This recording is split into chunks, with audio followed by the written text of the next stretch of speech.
Thank you, Senator Kelly. And I'm excited to be here today and be a part of the team working on this workforce development program.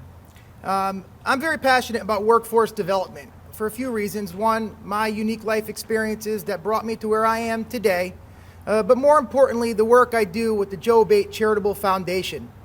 Joe Abate was one of my closest friends who passed away about 1.5 years ago from a heart defect that he had from birth.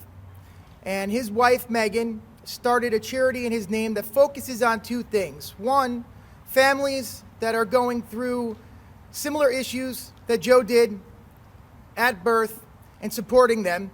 And second is Ignite Talent.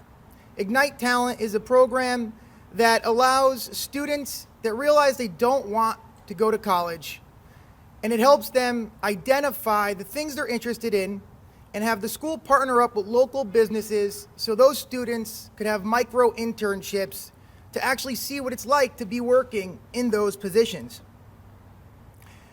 Joe always said if he knew now what he knew as a student, he would have done things a lot differently. And that's important, why we reach our students at an early age and let them know that there's more successful career pathways that may not involve 4-year degrees. One part of our proposal is the Pipeline for Connecticut's Future. This program is modeled after the success from schools like Wallingford and Platt Tech that partner with local jobs and providers that could train the students with the unique skills to come out of school and work right in those jobs. And they're great paying jobs, manufacturing jobs that start at $70,000 a year coming out of high school. And it's important that the students could realize that. I've been working on the Pipeline program for a while, which Sal Menzo brought to Wallingford. And I've been talking to numerous Board of Educations and superintendents across the state, as well as in my district specifically. And when talking to them, they understand and like the idea of workforce development and how it will be beneficial for their students that may not want to go to college. But there's always the same dilemmas. There's challenging with funding. There's challenging of room for all the equipment needed to create these real work experiences for the students, space to put these big pieces of equipment. More importantly, certified teachers that have real world experience and licenses, whether it's in manufacturing, plumbing, electrical, and those are the challenges that are at hand.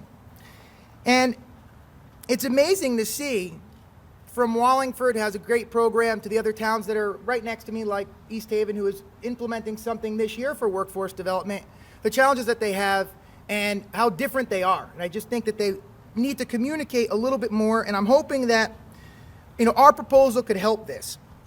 We would require the State Department of Education to partner with stakeholders to develop better practices for our local high schools to create pathways for occupational licenses or internship programs or real work experience in jobs that are right in their own backyard that could create successful careers for these students and also help these small businesses that need this workforce.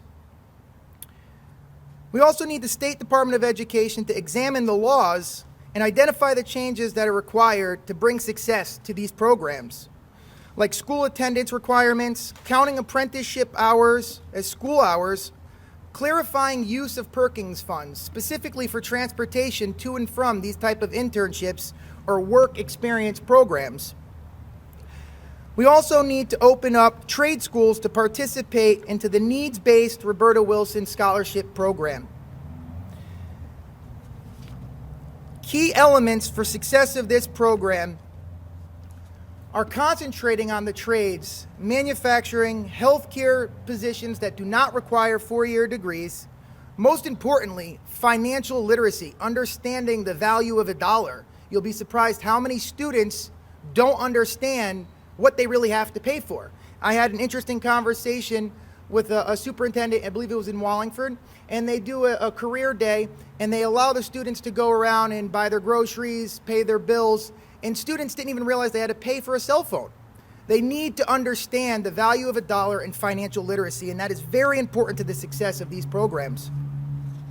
We need to reestablish those high school job fairs, and we also need to partner with nonprofits like Hubcap in Wallingford or the Joe Abate Charitable Foundation to help bridge those gaps and bring those businesses to the schools so there are opportunities for these internships. And we need to also really get rid of the stigma that everybody has to go to college. In today's world, a bachelor's degree is not a guarantee to a job. Matter of fact, almost 50% of graduates who have a bachelor's degree work in a profession that don't even require their college degree. Instead, we really need to focus on opportunities that are right in front of our students, and we could put them to work with successful career paths, making very good money and helping Connecticut's economy. We want to allow students to realize that they don't have to go to college, they don't have to incur all of that debt, and this is going to help fulfill, again, the shortages that we have in Connecticut jobs here today. We also need to focus on our veterans. Our veterans' workforce development is something that needs to be addressed. Many veterans come home from service and have a hard time finding work. And in their service, they have unique work experience, whether it's mechanic, healthcare, or a trade. And we need to find a way to streamline bringing their work experience when in service to apply towards some apprenticeship hours or the time needed to sit for certain licenses here in Connecticut. And I think that this plan will address these situations and help Connecticut get back to work. At this time, I'll turn it over to Senator Kelly. Thank you.